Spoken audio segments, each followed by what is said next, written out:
Okay, continuing with our fantasy landscape assignment. We've got most of our puzzle pieces in place. We only need 5 of them, but very often we end up using a lot more.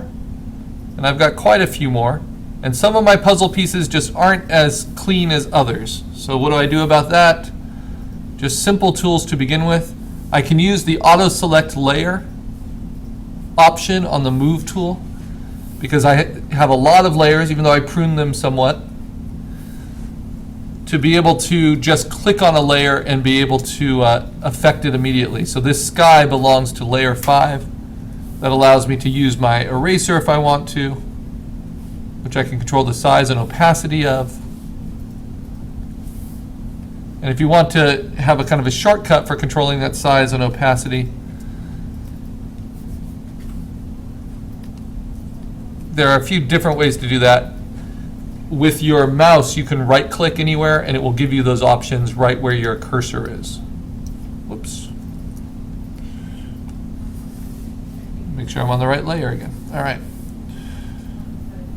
But when you're using the stylus, it's just easier to swing up here. Now I can do this, and a lot of us get over-reliant on doing things by hand, like so, which can be very helpful down by this tree line when I'm trying to fade it in.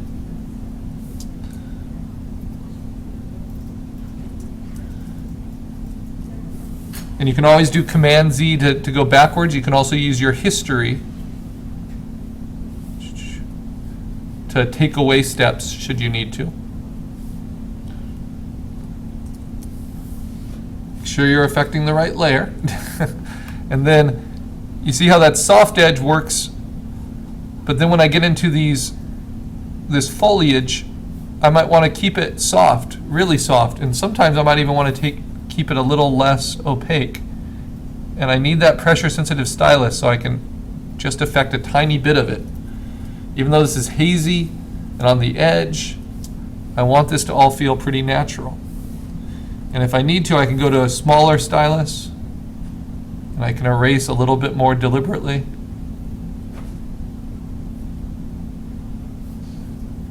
And get very detailed. Now there's only a small area where I need to do that.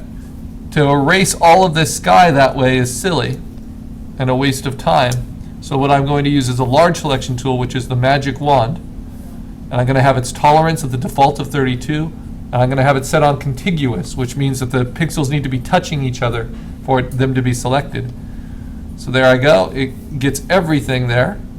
I hit delete. And even though it does a very hard edge cutout, that's very helpful. And unfortunately, some eraser at some point hit the wrong layer there. Let me make sure it was done before. Well, actually I can't, but I'll show you how you can fix little mistakes like that because they happen.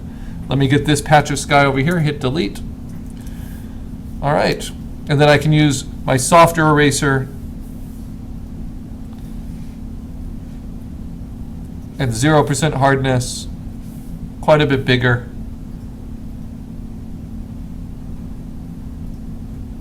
Just to take the edge off of that tree line.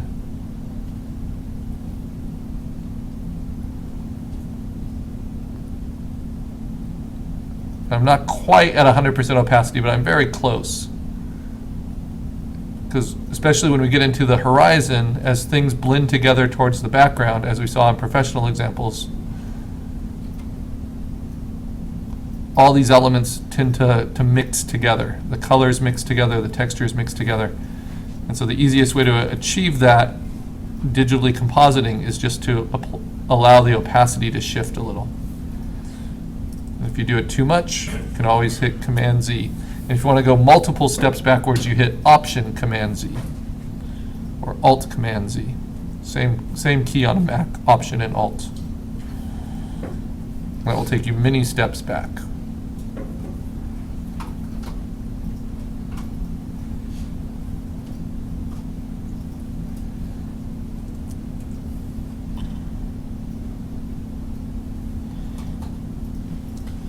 And as tempting as it is while you're doing these refinements, kind of sanding the edges on your puzzle pieces, you don't want to zoom in and get too obsessive because we're still trying to keep in mind the whole picture. whole image. But we will see these details when we print them. But we have more time to refine them before we have to print. We move at a fast pace in this studio so that we can see the potential of how to create our vision and not just get over-reliant on a very cursory understanding of the tools. So right now we're just using erasers, just using really basic adjustment tools to fix these. Okay, but I'm going to start showing you some slightly more advanced ones now. So you see that tree line's looking a little better, but its colors don't quite match, right? So the other one we worked with are the image adjustments. These are called direct image adjustments. They're not under layer. The image adjustments will affect the pixels of the selected layer directly. And the first one I want to use is levels, which adjusts the lights and darks. So this looks a little kind of bright compared to the moodiness. So I'm going to take the mid-tone level, which is your safest one to play with, and I'm just going to darken it a little, just a bit. And if I wanted to, I can optimize the highlights, I can optimize the shadows, but whatever fits the scene. So I'm going to deepen the shadows a little bit. I'm even going to mute the highlights a little bit, so it sets back.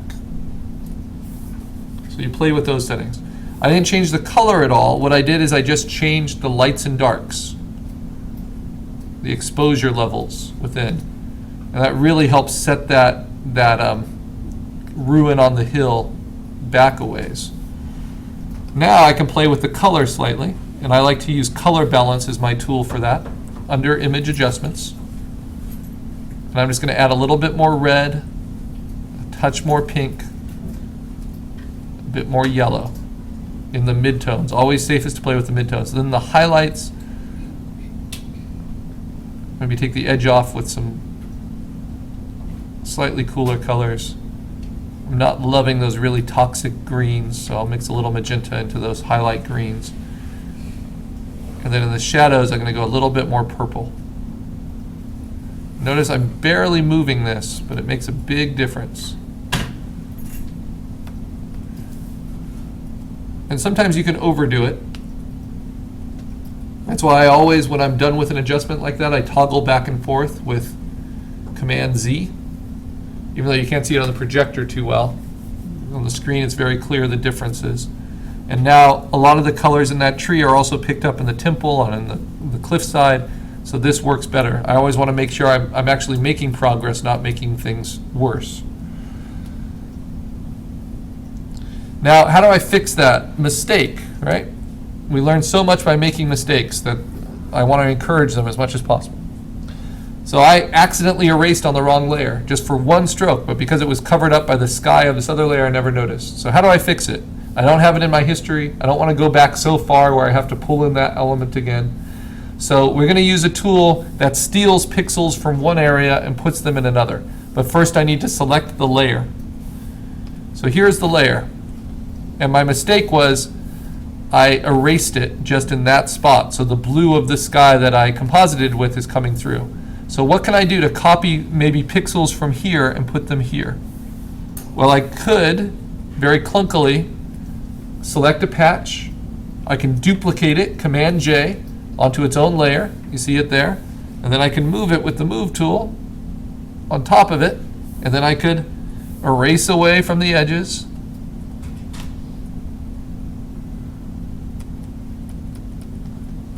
And this you could do in all versions of Photoshop, you know, until it kind of helps.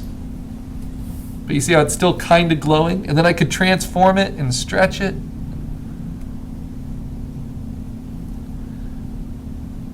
And kind of patch it, right? And that's not terrible. I could play with the levels and maybe brighten it a little bit.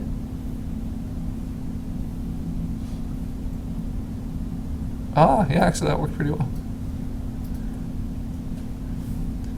So that works, and that's using all the skills we've learned so far, but there's a tool in newer versions of Photoshop. I mean, and we're talking at least the last 15 years they've had this tool. which does that for you. And it's called the clone stamping tool. So I went backwards, I got rid of that new layer. Instead, I'm on the layer that I need to patch the hole. And it's above the eraser, 2 tools above the eraser, just the regular clone stamp tool. You set its brushes just like you would for the eraser. So I'm going to make it really soft, fairly, well, larger than I need, so it softens its edges. I want its opacity to be, just short of 90%, very much like I was using the eraser here. And then, instead of cutting a patch and moving it, I'm going to hold down the Option button, and that turns my cursor into a target, and I can steal from that section. Now the problem is, you can also sample from either a current layer, the current layer and below layers, or all layers. I want to, in this case, just sample from the current layer, because I'm trying to fix the patch just on this layer. So I'm going to hold down Alt-Option, click here, and say, I want to sample from right there, and then it will show me what I'm sampling, and then I can start painting.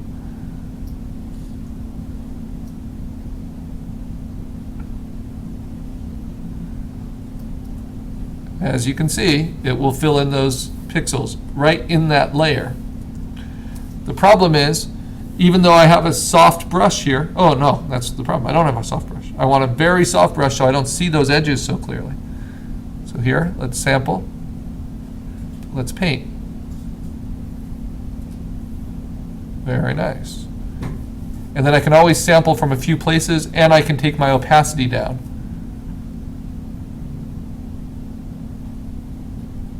And I am not creating my own pixels.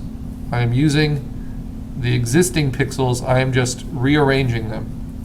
And that's very important to compositing. This is how you get rid of people in the reference you don't want, or get rid of other elements. So that's how you fix little mistakes. And it's one of the more advanced techniques we'll use today. If I want to extend some of this texture and this color into another puzzle piece, computer's acting on its own a little bit. Good. Okay. Then what I want to do is use a bigger brush, a low opacity, select, and then just paint in a little bit with this low opacity clone stamp. I'm just extending the textures onto that horizon, just a touch.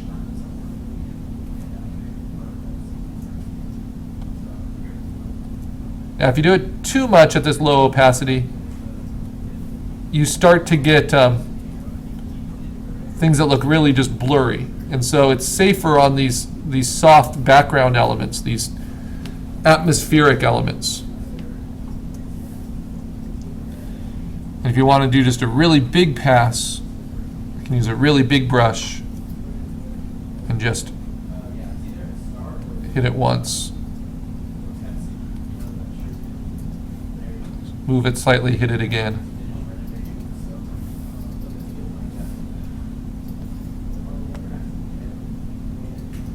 Yeah, and you'll get those kind of effects. All right. Back to positioning puzzle pieces, cleaning them up.